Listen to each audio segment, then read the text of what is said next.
Assalamualaikum warahmatullahi wabarakatuh. Nah, di video kali ini saya akan menjelaskan tentang uji chi-square.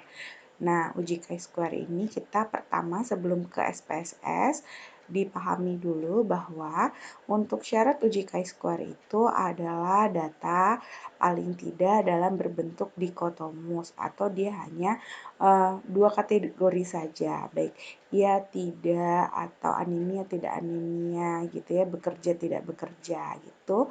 Nah, syaratnya minimal atau datanya nominal. Dengan nominal ini adalah syarat yang dipenuhi untuk uji chi-square.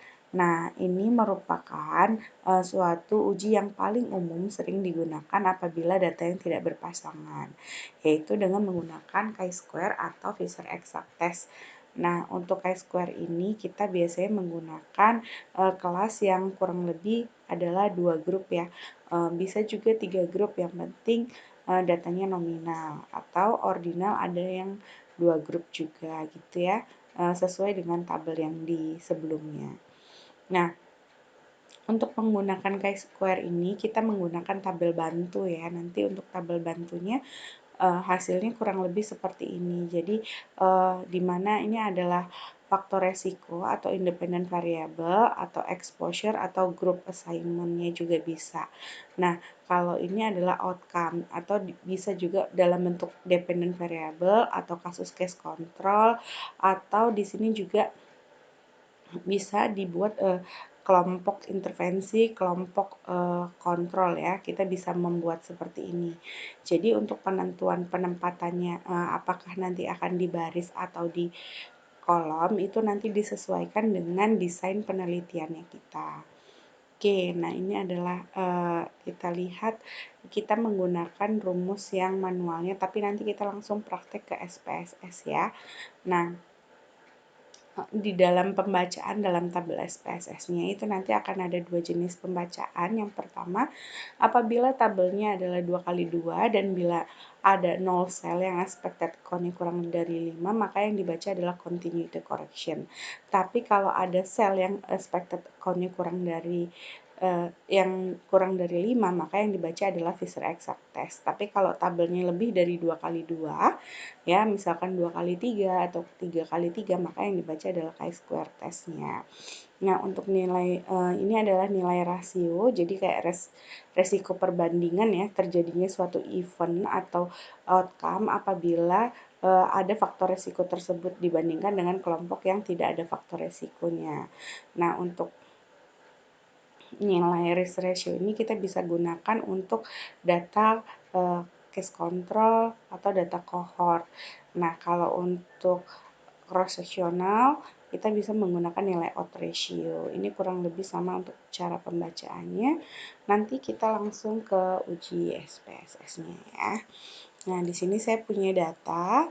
Nah, untuk chi-square saya ingin menunjukkan bahwa apakah ada hubungan ya pekerjaan dengan ketuban intak atau selaput ketuban pada saat mau persalinan. Jadi apakah orang yang bekerja dan tidak bekerja itu nantinya akan ada hubungannya nggak sih dengan pada saat persalinan itu ketubannya nanti pecah atau tidak. Nah, syarat ujinya itu pertama kita masuk klik analyze, lalu deskriptif, terus cross tab. Nah, di sini masukkan pekerjaan itu di row karena ini adalah variabel independennya, sedangkan untuk ketuban intaknya itu adalah di kolom sini. Nah, ini untuk desain yang cross sectional ya. Nah, selanjutnya kita klik statistik, kita masuk klik chi-square-nya, terus kita masuk risk dan continue. Karena ini desainnya cross sectional, maka saya membacanya menurut baris. Nah, klik continue, oke. Nah, sudah selesai langsung hasilnya. Nah, dari hasil sini kita sama seperti tadi pembacaannya, melihat apakah ada ini ya hubungan pekerjaan dengan ketuban penuh intak atau selaput ketubannya masih utuh atau tidak pada saat memasuki persalinan. Nah, di sini menunjukkan bahwa pembacaannya 0 sel ya, yang expected account-nya kurang dari 5. Maka seperti tadi kita bacanya dengan menggunakan continuity correction. Nah, di sini hal ini menunjukkan bahwa p-value-nya 0,506 yang berarti dia lebih dari nilai signifikan yang alfa yang kita tetapkan. Misalkan alfanya adalah 0,05 yang berarti pekerjaan itu tidak berpengaruh atau tidak berhubungan dengan utuhnya selaput ketuban pada saat menjelang persalinan. Dan di sini nilai odds ratio-nya juga 1,177 dengan batas antara 0,535 dan sampai dengan 5,879. Yang ini berarti bahwa untuk OR yang satu itu berarti resikonya itu hanya satu kali, berarti tidak ada kelipatannya dari resikonya. Dan ini menunjukkan nilai ambang batas melebihi angka 0 dan melebihi angka 1 ya, mulai dari 0, sampai lewat angka 1 yang berarti tidak ada pengaruh yang signifikan. Lalu bagaimana bila didesain untuk penelitian yang intervensi gitu. Nah, kita juga bisa menggunakan penelitian yang intervensi. Kita bisa menggunakan contohnya adalah untuk data kategorik di sini apakah ada perbedaan penggunaan self monitoring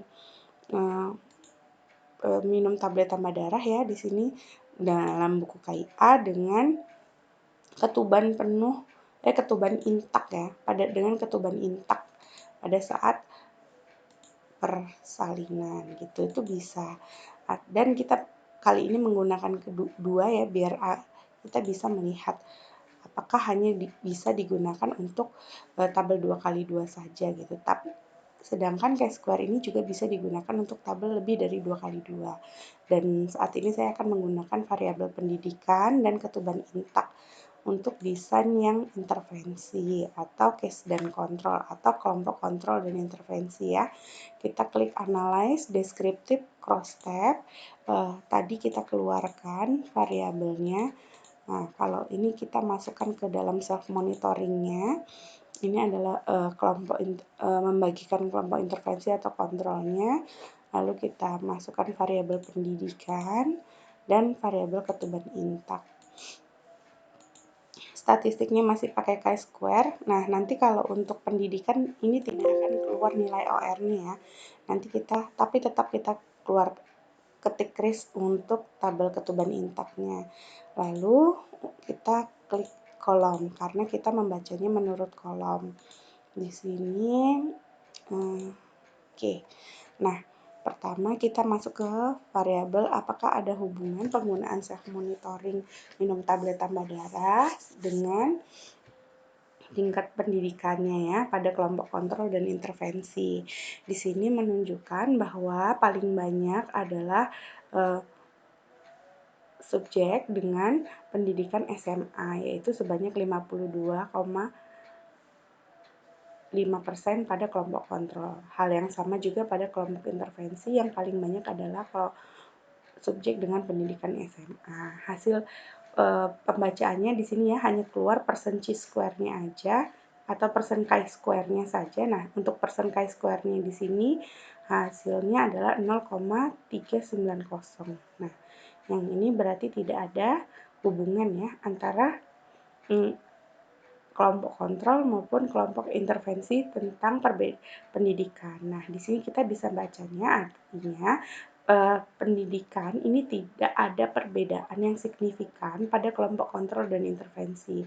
Hal ini bisa memberi keuntungan bahwa pada saat memasuki penelitian kita sebaiknya mencari subjek yang homogen.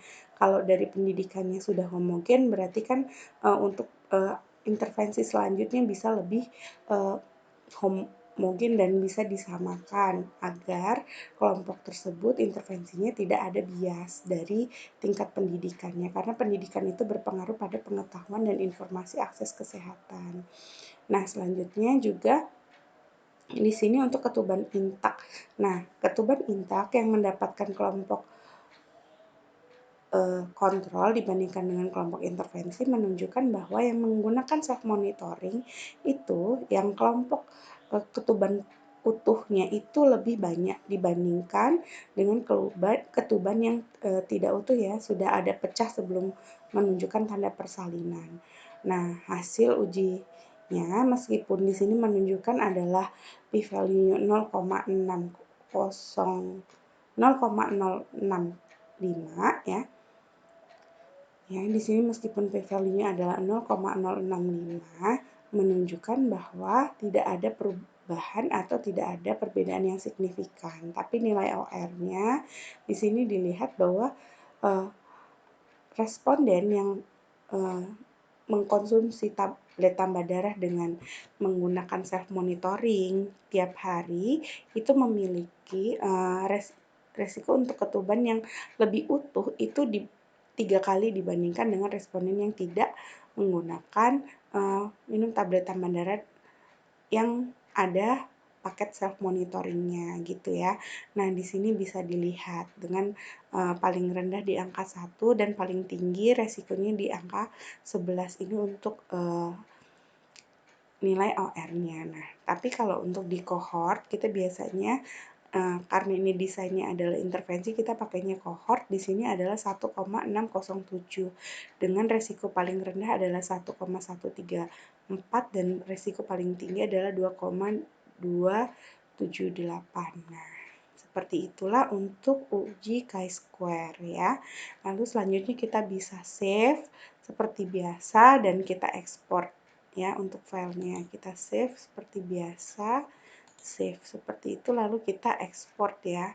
Ekspornya juga seperti yang biasa, kita file terus kita ekspor filenya ya. Lalu kita